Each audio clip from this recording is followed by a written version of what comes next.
कुछ लोग हृदय से विचार करते हैं, कुछ लोग बुद्धि से विचार करते हैं, तो कुछ लोग बिना सोचे समझे सीधा कार्य करते हैं। उसमें कर्क राशि के लोग हृदय से अधिक विचार करते हैं। अत्यंत संवेदनशील भावना प्रधान लोगों के राशि के रूप में आपके राशि की पहचान है, जिस कारण दूसरों से स्वयं जुड़ना आपके लिए अत्यंत आवश्यक होता है। कौन से राशि के लोगों के साथ कैसे व्यवहार करना चाहिए, यह आप समझ ले तो आपके कई चीज़ें सरल हो सकती है। यह आपको समझना है तो यह वीडियो केवल आपके लिए है, इसे अंत तक देखना ना भूलें। नमस्कार, मैं एस्ट्रो गुरुमा डॉक्टर ज्योति जोशी आप सभी ज्योतिष प्रेमियों का हार्दिक स्वागत करती हूँ। ज्योतिष सलाह इस नई श्रृंखला की हमने शुरुआत की है। इस संकल्पना का महत्व, उसकी आवश्यकता और वह सभी के किस प्रकार उपयोग में आने वाली है, इस संदर्भ में मैंने आपको पिछले भाग में विस्तार से बताया है।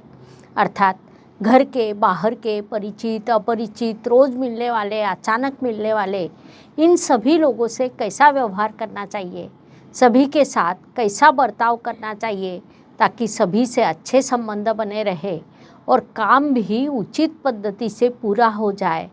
उससे भी महत्वपूर्ण है कि किसी के साथ विवाद ना हो। यह मैं आपको राशि के अनुसार बताने वाली हूँ। पिछले भाग में कर्क राशि के संदर्भ में मेष से कन्या राशि तक वार्तालाप किया। अर्थात कर्क राशि के जातकों ने मेष से कन्या राशि के जातकों के साथ कैसा व्यवहार करना चाहिए, किसके साथ कौन सी चीज़ों का ध्यान रखना चाहिए, किसके साथ आपके संबंध बन सकते हैं और किसके साथ आपको संभल कर रहना होगा, ऐसे सभी विषयों पर हमने विस्तार से वार्तालाप किया। आज के भाग में हम कर्क राशि के जातकों ने तुला से मीन राशि के जातकों से कैसा व्यवहार करना चाहिए, यह समझने वाले हैं। इसलिए आज के भाग को अंत तक देखना ना भूलें। साथ ही जैसा मैंने पहले भी कहा था कि अगले भाग में कौन से राशि की जानकारी प्राप्त करनी है, वह आप हमें कमेंट बॉक्स में लिख कर भेजें।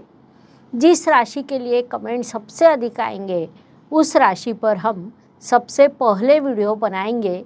यह जानकारी आपको अच्छी लगे तो उसे लाइक, शेयर करना ना भूलें ताकि दूसरों तक भी पहुंच पाए।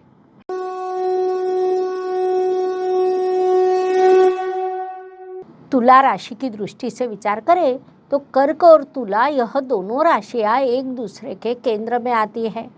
आपका राशि स्वामी चंद्रमा और तुला राशि का स्वामी शुक्र में शत्रुत्व का रिश्ता है। उसमें भी कर्क राशि के जातक वृषभ राशि के जातक से विवाह कर सकते हैं, लेकिन तुला राशि का जातक हो तो विवाह ना करना ही अधिक लाभकारी रहता है।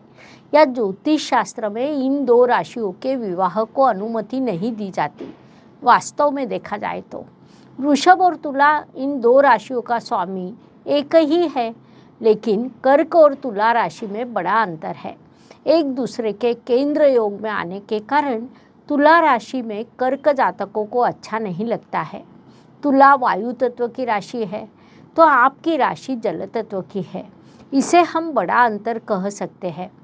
तुला राशि काम त्रिकोण में आती है तो आपकी कर्क राशि मोक्ष त्रिकोण में आती है। अर्थात आध्यात्म यह आपकी राशि का एक महत्वपूर्ण विभाग है, तो तुला जातकों के संदर्भ में व्यवहार यह महत्वपूर्ण विभाग होता है, जिस कारण ऐसा विवाह करना नहीं चाहिए। अत्यंत आवश्यक हो तो दोनों की मूल कुंडलियों का सखोलता से अध्ययन कर सोच समझकर निर्णय लिया जाता है। वृश्चिक राशि की दृष्टि से विचार करें तो वास्तव में यह दोनों जल तत्व की राशियां हैं, लेकिन कर्क चर राशि तो वृश्चिक स्थिर तत्व की राशि है। कर्क और वृश्चिक दोनों ही मोक्ष त्रिकोण की राशि है। यह दोनों स्त्री राशियां हैं। इतनी समानता होने के बाद भी कई बार दोनों की जोड़ी नहीं जमती। वैवाहिक जीवन में भी इन दो राशियों के सुर कई बार नहीं मिलते हैं, क्योंकि आपका राशि चंद्रमा वृश्चिक राशि में नीच अवस्था को प्राप्त होता है। कर्क और वृश्चिक राशि में नवपंचम योग भी बनता है, अर्थात कर्क राशि के पंचम स्थान में वृश्चिक राशि आती है और वृश्चिक राशि के नवम स्थान में कर्क राशि आती है, जिस कारण कई बार आप जुड़ने का प्रयास करते हैं। वास्तव में आप दोनों भी प्रयास करते हैं, दोनों भी संवेदनशील राशियां हैं, फिर भी कर्क लगातार सौम्यता और शांति से रहने का प्रयास करते हैं, तो वृश्चिक राशि के जातक लगातार अग्रेसिव रहते हैं। उनका राशि स्वामी मंगल होने के कारण उनकी भूमिका सदैव अग्रेसिव रहती है। लेकिन यदि वृश्चिक जातक बीच बीच में सौम्यता और शांति से व्यवहार करे, तो कर्क जातकों के साथ उनकी जोड़ी अच्छी बन सकती है। आपका सांसारिक जीवन अच्छा भी हो सकता है, आपकी मित्रता भी अच्छी हो सकती है, लेकिन उसके लिए वृश्चिक जातकों ने बीच बीच में अपने व्यवहार और बर्ताव में बदलाव करना आवश्यक होता है। साथ ही कर्क जातकों ने भी अपने अधिकारों को बनाए रखना आवश्यक होता है।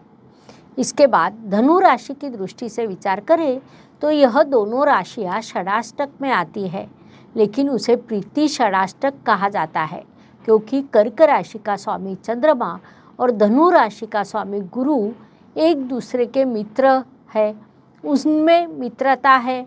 आपकी राशि चर तो धनु द्विस्वभाव राशि, अर्थात अपने मूल स्वभाव के अनुसार आप शीघ्र निर्णय लेते हैं, तो धनु राशि हर विषय पर विचार करती है। आपकी राशि जल तत्व की तो धनु अग्नि तत्व की राशि है, इसे भी हम बड़ा अंतर विरोध की स्थिति कह सकते हैं। आपकी राशि मोक्ष त्रिकोण की तो धनु धर्म त्रिकोण की राशि है, अर्थात इन्हें एक दूसरे को सहयोग करने वाली राशियां हम कह सकते हैं, क्योंकि धर्म का अगला चरण मोक्ष का आता है, जिस कारण कई दृष्टियों से आपकी जोड़ी बन सकती है। झगड़े होते हैं, विवाद होते हैं, लेकिन उनका स्तर कम रहता है। यहाँ प्रीति षडाष्टक होने के कारण कर्क और धनु जातकों के विवाह को अनुमति दी जाती है। अन्य रिश्तों में भी उनका अग्रेसिव और लक्ष्य के अनुसार मार्गक्रमण करने पर स्वभाव को यदि आप समझ ले तो आप उनके साथ अच्छा काम कर सकते हैं, लेकिन विवाह करने के लिए दोनों कुंडलियों का सखोल अध्ययन करने के बाद ही निर्णय लिया जाना चाहिए। मकर राशि की दृष्टि से विचार करें तो यह दोनों चर राशियां हैं, लेकिन कर्क जल तत्व की तो मकर पृथ्वी तत्व की राशि है। कर्क मोक्ष त्रिकोण की महत्वपूर्ण राशि तो मकर अर्थ त्रिकोण की महत्वपूर्ण राशि है। मोक्ष त्रिकोण अध्यात्म की ओर लेकर जाने वाला होता है, तो अर्थ त्रिकोण व्यवहारिक दृष्टिकोण देने वाला होता है। यह दोनों भी स्त्री राशियां हैं, जिस कारण कई दृष्टियों से आप मेड फॉर ईच अदर होते हैं। मकर परिश्रमी राशि तो आपकी राशि संवेदनशील है। मकर राशि के परिश्रम को आप समझ लेते हैं, तो आपकी संवेदनशीलता को भी मकर राशि समझ सकती है। लेकिन होता क्या है कि चंद्रमा मकर राशि में निर्बली और शनिदेव कर्क राशि में नकारात्मक प्रभाव देते हैं, जिस कारण यहाँ एक प्रकार का संघर्ष निर्माण होता है।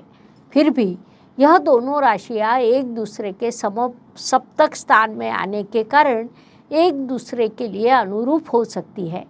आप दोनों में झगड़े, वाद विवाद, संघर्ष होगा, उसमें भी छिपा संघर्ष अधिक रहेगा, अर्थात आप सीधा साधी बात नहीं बोलेंगे, उल्टा हर बात को मन में रखेंगे। ऐसा छिपा संघर्ष आप दोनों में रहता है, जिस कारण संभव हो तो यह विवाह नहीं करना चाहिए। विवाह करना आवश्यक हो तो दोनों मूल कुंडलियों की अन्य ग्रह स्थिति का अध्ययन कर सोच समझकर निर्णय लेना आवश्यक है। आपके साथ काम करने वाले सहकर्मी यदि मकर राशि के हो तो आप समझ लें कि वे आपके समान संवेदनशील नहीं होंगे। वे अर्थ तत्व के होने के कारण व्यवहार पर मुख्य विभाग रहेगा। बड़ा परिश्रम करना यह उनका विशेष गुण रहेगा। इन सभी चीज़ों को ध्यान में लेते हुए आपने उनसे संबंध दृढ़ बनाने चाहिए, वही आप दोनों के लिए लाभकारी रहता है। कुंभ राशि की दृष्टि से विचार करें तो यह दो राशियां एक दूसरे के मृत्यु षडाष्टक में आती है। साथ ही कुंडली में चंद्रमा और शनि यह दो ग्रह साथ हो तो ज्योतिष के अनुसार उसे विष योग कहा जाता है। कर्क संवेदनशील राशि तो कुंभ बुद्धिमान लोगों की राशि मानी जाती है। कर्क चर राशि तो कुंभ स्थिर राशि है। कर्क जल तत्व की राशि तो कुंभ वायु तत्व की राशि है। कर्क मोक्ष त्रिकोण की ओर जाने वाली तो कुंभ काम त्रिकोण की राशि है, अर्थात जिसे हम सांसारिक जीवन व्यतीत करना कहते हैं, उन चीज़ों को वह प्राथमिकता देती है। ऐसे अंतर विरोध की स्थिति होने के कारण ये दोनों राशियां मृत्यु षडाष्टक में आती है। परिणाम स्वरूप यहाँ प्रेम की मृत्यु होती है। एक दूसरे को समझने में वे असमर्थ ठहरते हैं। इसीलिए सामान्य रूप से इन दो राशियों का विवाह किया नहीं जाता। साथ ही अन्य स्थानों पर कुंभ जातकों से आपका संबंध आए, अर्थात कार्यस्थल पर वरिष्ठ के रूप में, साथ काम करने वाले सहकारी के रूप में, पड़ोसी के रूप में या अन्य किसी भी रूप में किसी भी कारण से आपका संबंध कुंभ जातकों से आए तो वे बुद्धिमान होंगे, व्यवहारी होंगे। यह बात मुख्य रूप से ध्यान में लेकर आपने उनसे अपना रिश्ता समृद्ध करना चाहिए, तभी आपके संबंध अच्छे रह पाएंगे। महत्वपूर्ण बात है कि आप कितने भी भावना प्रधान क्यों ना हो, फिर भी वे आपकी भावना को समझेंगे, यह अपेक्षा आपको नहीं करनी चाहिए। मीन राशि की दृष्टि से विचार करें तो यह दोनों जल तत्व की राशियां हैं। दोनों ही संवेदनशील राशि मानी जाती है, लेकिन कर्क राशि चर तो मीन द्विस्वभाव राशि है। आप शीघ्र निर्णय लेते हैं तो मीन जातक निर्णय लेते समय विचार करते हैं। किसी से कोई वास्ता ना रखने वाली अत्यंत शांत और संवेदनशील राशि के रूप में मीन राशि की विशेष पहचान है। तो विश्व की सभी समस्याएं अपनी हैं ऐसा समझकर चलने वाले राशि को कर्क राशि कहा जाता है, जिस कारण इन दो राशियों में बड़ी अंतर विरोध की स्थिति निर्माण होती है। फिर भी दोनों की संवेदनशीलता एक दूसरे के लिए सुखद होती है। दोनों की भी उन्नति होती है, जिस कारण इन दो राशियों के विवाह को अनुमति नहीं दी जाती। वास्तव में अन्य स्थानों पर भी आपकी जोड़ी अच्छी बनती है। आप एक दूसरे के साथ अच्छा कर सकते हैं, अर्थात मीन जातक के स्वभाव को समझकर यदि आप व्यवहार करते हैं तो आपके लिए अच्छा रहता है। मीन राशि के जातक आपके वरिष्ठ हो, आपके सहकर्मी हो, आपके पड़ोसी हो, आपके मित्र हो, तो वे आपके लिए लाभकारी रहते हैं। उससे आप दोनों की उन्नति होती है।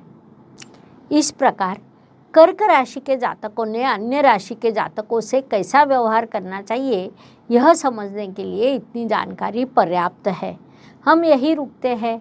साथ ही जैसा मैंने पहले भी कहा कि अगले भाग में आपको कौन से राशि की जानकारी प्राप्त करनी है, वह आप हमें कमेंट बॉक्स में लिखकर भेजें। जिस राशि के लिए कमेंट सबसे अधिक आएंगे, उस राशि पर हम सबसे पहले वीडियो बनाएंगे। यह जानकारी आपको अच्छी लगे तो उसे लाइक, शेयर, सब्सक्राइब करना ना भूलें, ताकि दूसरों तक भी वह पहुंच पाए। धन्यवाद। शुभम भवतु। जय ज्योतिष। ज्योतिष का अध्ययन तथा शास्त्र की शास्त्रीय तरीके से पढ़ाई करने के लिए मेरी 2 किताबें प्रकाशित हो चुकी है, उनका अवश्य लाभ लीजिए। Please like, share and subscribe the channel. और हाँ, बेल आइकॉन दबाना ना भूलें। धन्यवाद।